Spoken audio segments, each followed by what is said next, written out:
Okay, chapter 11 of Percy Jackson and the Olympians, the Sea of Monsters.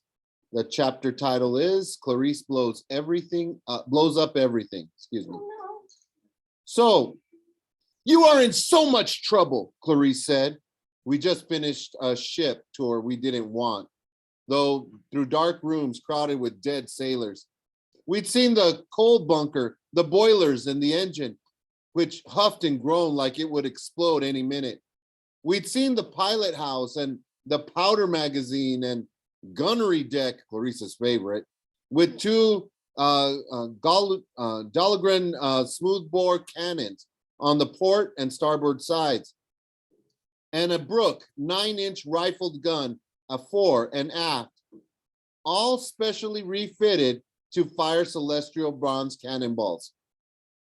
Everywhere we went, dead Confederate sailors stared at us, their ghostly bearded faces shimmering over their skulls. They approved of Annabeth because she told them that she was from Virginia.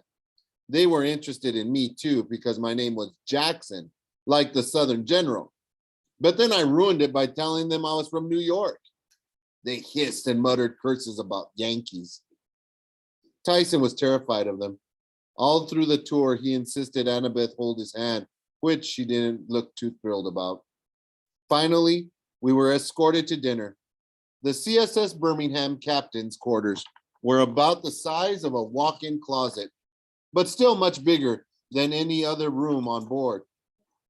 The table was set with white linen and china. Peanut butter and jelly sandwiches, potato chips, and Dr. Peppers were served by skeletal crewmen. I didn't want to eat anything served by ghosts, but my hunger overruled my fear. Tantalus expelled you for eternity, Clarice told us smugly. Mr. D said, if any of you show your face at camp again, he'll turn you into squirrels and run you over with his SUV. Did they give you the ship, I asked. Of course not. My father did. Ares? Clarice sneered. You think your daddy is the only one with sea power? The spirits on the losing side of every war owe a tribute to Ares. That's their curse for being defeated. I prayed to my father for a naval transport, and here it is. These guys will do anything I tell them. Won't you, Captain? The captain stood behind her, looking stiff and angry, his glowing green eyes fixed on me with hate or the hungry stare. If it means an end to this infernal war, ma'am, please at last. We'll do anything. Destroy anyone. Clarice smiled. Destroy anyone. I like that. Tyson gulped.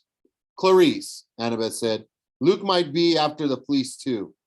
We saw him. He's got the coordinates and he's heading south. He has a cruise ship full of monsters. Good, I'll blow him out of the water. You don't understand, Annabeth said.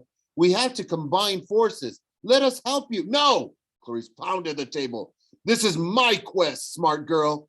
Finally, I get to be the hero, and you two will not steal my chance. Where are your cabin mates, I asked. You were allowed to take 2 friends with you, weren't you? They didn't. I let them stay behind to protect the camp. You mean even the people in your own cabin wouldn't help you? Shut up, Percy. I don't need them or you. Clarice, I said, Tantalus is using you. He doesn't care about the camp. He'd love to see it destroyed. He's setting you up to fail. No, I don't care what the Oracle... She stopped herself. What? I said. What did the Oracle tell you? Nothing. Clarice's ears turned pink. All you need to know is that I'm finishing this quest and you're not helping. On the other hand, I can't let you go. So we're prisoners? Guests. For now. Clarice propped her feet up on the white linen tablecloth and opened another Dr. Pepper. Captain, take them below. Assign them hammocks on the berth deck. If they don't mind their manners, show them how we deal with enemy spies. The dream came as soon as I fell asleep. Grover was sitting at his loom, desperately unraveling his wedding train, when the boulder doors slid aside and the Cyclops bellowed, Aha! Grover yelped. Dear, I didn't. You were so quiet. Unraveling? Polyphemus roared. So that's the problem. Oh, no, I wasn't. Come. Polyphemus grabbed Grover by the waist and half carried, half dragged him through the tunnels of the cave. Grover struggled to keep his high heels on his hooves. His veil kept tilting on his head, threatening to come off. The Cyclops pulled him into a warehouse-sized cavern, decorated with sheep junk. There was a wool-covered lazy boy recliner, a wool-covered television set, crude bookshelves loaded with sheep collectibles, coffee mugs shaped like sheep faces, plaster figurines of sheep, sheep board games, and picture books and action figures. The floor was littered with piles of sheep bones and other bones that didn't look exactly like sheep, the bones of satyrs who'd come to the island looking for Pan. Polyphemus set Grover down only long enough to move another huge boulder. Daylight streamed into the cave, and Grover whimpered with longing. Fresh air. The Cyclops dragged him outside to a hilltop overlooking the most beautiful island I'd ever seen. It was shaped kind of like a saddle, cut in half by an axe. There was a lush green hills on either side of a wide valley in the middle, split by a deep chasm that was spanned by a rope bridge. Beautiful streams rolled to the edge of the canyon and dropped off in rainbow-colored waterfalls. Parrots fluttered in the trees. Pink and purple flowers bloomed on the bushes. Hundreds of sheep grazed in the meadows, their wool glinting strangely like copper and silver coins. And at the center of the island, right next to the rope bridge, was an enormous twisted oak tree with something glittering in its lowest bough. The golden fleece. Even in a dream, I could feel its power radiating across the island, making the grass greener, the flowers more beautiful. I could almost smell the nature magic at work. I could only imagine how powerful the scent would be for a satyr. Grover whimpered. Yes, Polyphemus said proudly. See over there? The fleece is the prize of my collection. Stole it from heroes long ago. And ever since, free food. Satyrs come from all over the world, like moths to flame. Satyrs good eating. And now, Polyphemus scooped up a wicked set of bronze shears. Grover yelped, but Polyphemus picked up the nearest sheep like it was a stuffed animal, shaved off its wool. He handed a fluffy mass of it to Grover. Put that on the spinning wheel, he said proudly. Magic cannot be unraveled. Oh, well. Poor honey pie, Polyphemus grinned. Bad weaver. Ha ha. Not to worry. That thread will solve problem. Finish wedding train by tomorrow. Isn't that thoughtful of you? But, Grover gulped. What if someone were to attack this island? Grover looked straight at me. And I knew he was asking for my benefit.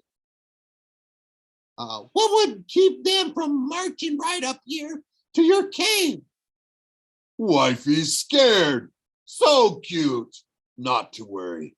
Polyphemus has state-of-the-art security system. How to get through my pets.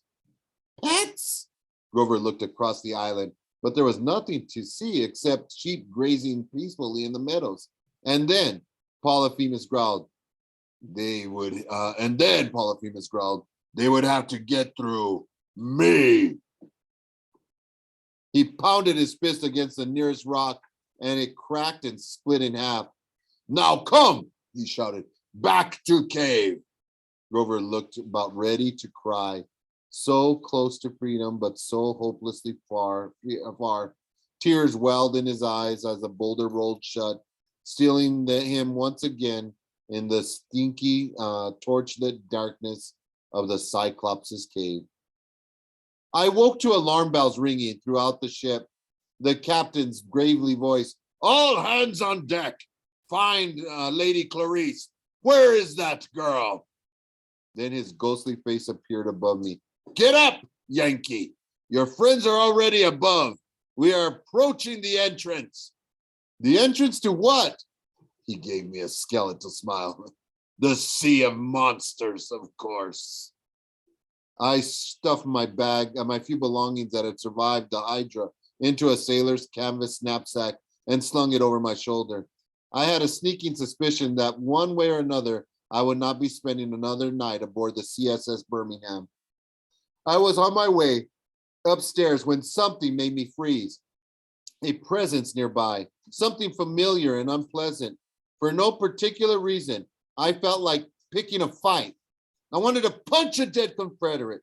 The last time I felt like that kind of anger, instead of going up, I crept to the edge of the ventilation grate and peered down into the boiler deck. Clarice was standing right below me, talking to an image that shimmered in the steam from the boilers. A muscular man in black leather biker clothes with a military haircut, red-tinted sunglasses, and a knife strapped to his side. My fists clenched. It was my least favorite Olympian, Ares, the god of war. I don't want excuses, little girl, he growled. Yes, father, Clarice mumbled. You don't want to see me mad, do you? No, father. No, father? No, father, Ares mimicked. You're pathetic. I should have let one of my sons take this quest. I'll succeed, Clarice promised, her voice trembling. I'll make you proud. You better, he warned. You asked me for this quest, girl. If you let that slimeball Jackskin kid steal it from you, but the Oracle said, I don't care what that said. Ares bellowed with such force that his image shimmered. You will succeed, and if you don't, he raised his fist. Even though he was only a figure in the steam, Clarice flinched. Do we understand each other? Ares growled. The alarm bells rang again, and I heard voices coming toward me, officers yelling orders to ready the cannons. I crept back from the ventilation grate and made my way upstairs to join Annabeth and Tyson on the spar deck. What's wrong? Annabeth asked me. Another dream? I nodded, but I didn't say anything. I didn't know what to think about what I'd seen downstairs. It bothered me almost as much as the dream about Grover. Clarice came up the stairs right after me. I tried not to look at her. She grabbed a pair of binoculars from a zombie officer and peered toward the horizon. At last, Captain, full steam ahead.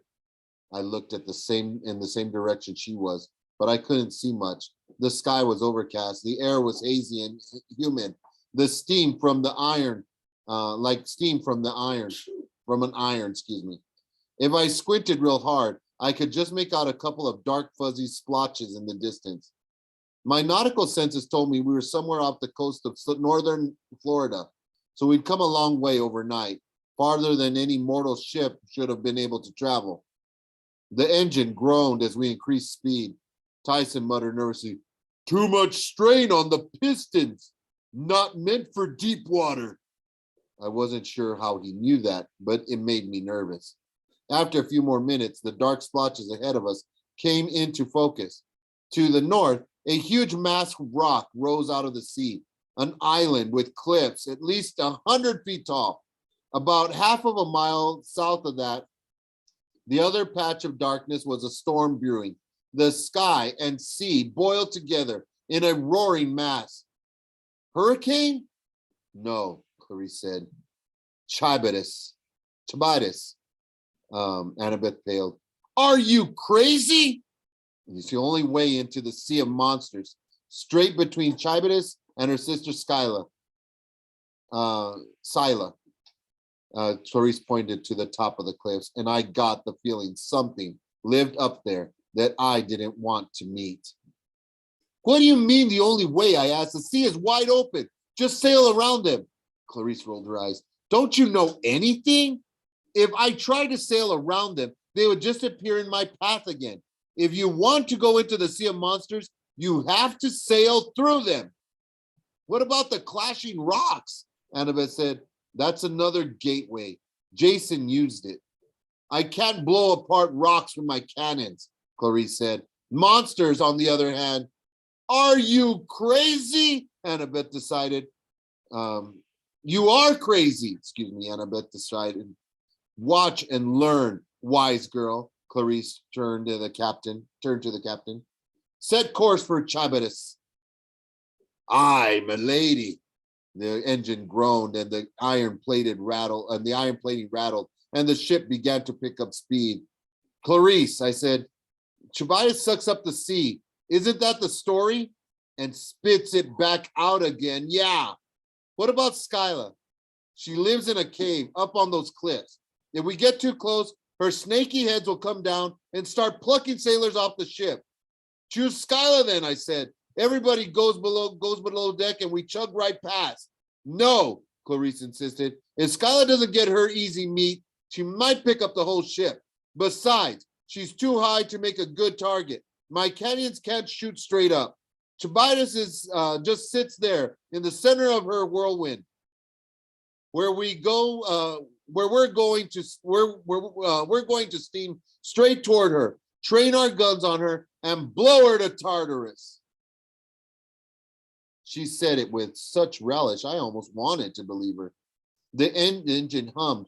The boilers were heating up so much I could feel the deck getting warm beneath my feet. The smokestacks billowed. The red Ares flag whipped in the wind. As we got closer to the monsters, the sound of Chabatis got louder and louder. A horrible wet roar like the galaxy's biggest toilet being flushed. Every time she exhaled, we rose in the water and were buffeted by 10-foot waves. We tried to time the whirlpool.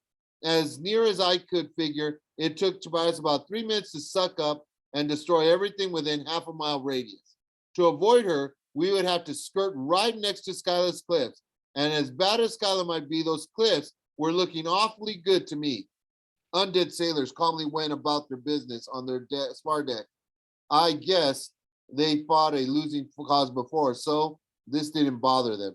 Or maybe they didn't care about getting destroyed because they were already deceased. Neither thought made me feel any better. Annabeth stood next to me, gripping the rail. You still have your thermos full of wind? I nodded. But it's too dangerous to use with a whirlpool like that. More wind just might make things worse. What about controlling the water? She asked. You're Poseidon's son. You've done it before. She was right. I closed my eyes and tried to calm the sea, but I couldn't concentrate. Chabatis was too loud and powerful. The waves wouldn't respond. I can't, I said miserably. We need a backup plan, Annabeth said. This isn't going to work. Annabeth is right, Tyson said. Engine's no good. What do you mean? Pressure. Pistons need fixing. Before he could explain, the cosmic toilet flushed with a mighty roar, and the ship lurched forward, and I was thrown to the deck. We were in the whirlpool. Full reverse, Clarice steamed as above the noise. The sea turned around us, waves crashing over the deck. The iron plating was now hot as it steamed. Was so hot now it steamed. Get us within firing range. Make ready starboard cannons. Dead Confederates rushed back and forth. The propeller grind into reverse, trying to slow the ship. But we kept sliding next to the center of the vortex. A zombie sailor burst out of the hold and ran up to Clarice. His gray uniform was smoking. His beard was on fire. Boiler room's overheating, madam. She was going to blow. Well, get down there and fix it. Can't, the sailors yelled. We're vaporizing in the heat. Clarice pounded the side of the casemate. All I need is a few more minutes, just enough to get in range. We're going in too fast, the captain said grimly. Prepare yourself for death. No, Tyson bellowed. I can fix it. Clarice looked at him incredulously. You? He's a cyclops, Annabeth said. He's immune to fire and he knows mechanics. Go, Clarice yelled. Tyson, no, I grabbed his arm. It's too dangerous. He patted my hand. It's the only way, brother. His expression was determined, confident even. I'd never seen him look like this before. I will fix it. Be right back. As I watched him follow the smoldering sailor down the hatch, I had a terrible feeling. I wanted to run after him, but the ship lurched again, and then I saw Chabatis. She was apparently only a few hundred yards away, through a swirl of mist and smoke and water. The first thing I noticed was the reef, a black crag of coral with a fig tree clinging to the top, an oddly peaceful thing in the middle of a maelstrom. All around it, water curved into a funnel, like light around a black hole. Then I saw the horrible thing anchored to the reef just below the waterline. An enormous mouth with slimy lips, mossy teeth the size of rowboats, and worse, the teeth had braces, bands of corroded, scummy metal with pieces of fish and driftwood and floating garbage stuck between them.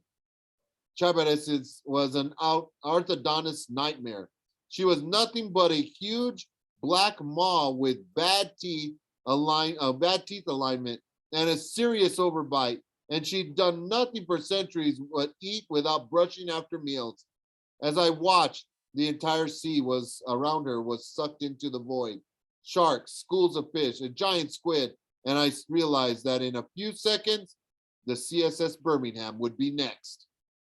Lady Clarice, the captain shouted, starboard and forward guns are in range. Fire, Clarice ordered. 3 rounds were blasted into the monster's maw. One flew off the edge of an incisor, another disappeared into her gullet, and the third one hit Tobias' remaining bands and shot back at us, snapping the Ares flagpole. Again, Clarice ordered. The gunners reloaded, and I knew it was hopeless. We would have to pound the monster 100 more times to do any real damage, and we didn't have that long. We were being sucked in too fast. Then the vibrations in the deck changed. The hum of the engine got stronger and steadier.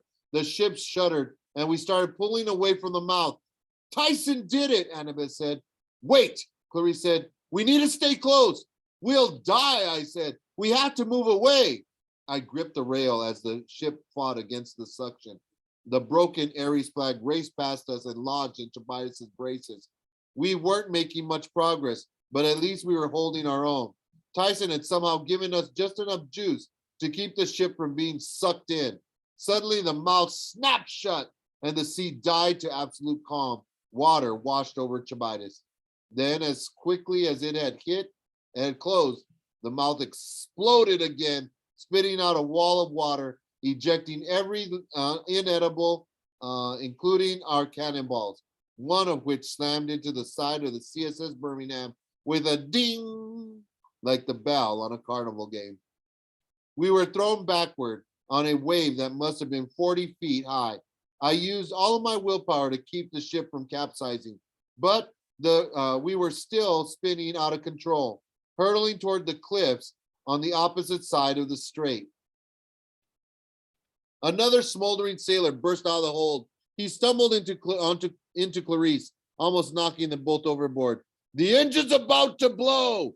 Where's Tyson? Still down there, the sailor said, holding it together somehow, though I don't know for how much longer. The captain said, we have to abandon ship. No, Clarice yelled. We have no choice, milady. The hull is already cracking apart. She can't. When he never finished the sentence. Quick as lightning, something brown and green shot from the sky, snatched up the captain, and lifted him all the way. All that was left were his leather boots.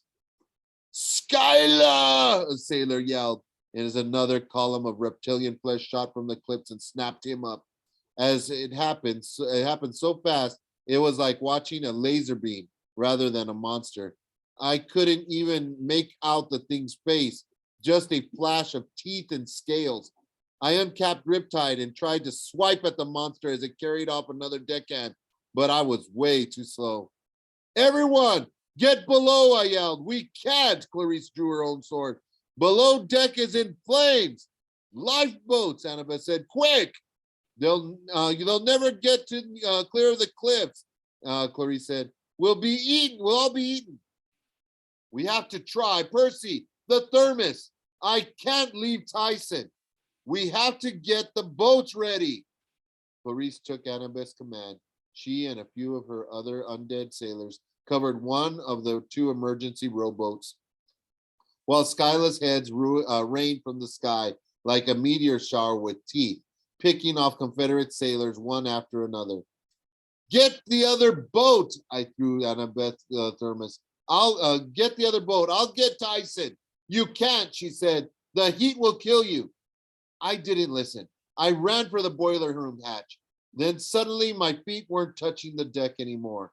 I was flying straight up, the wind whistling in my ears, the side of the cliff only inches from my face.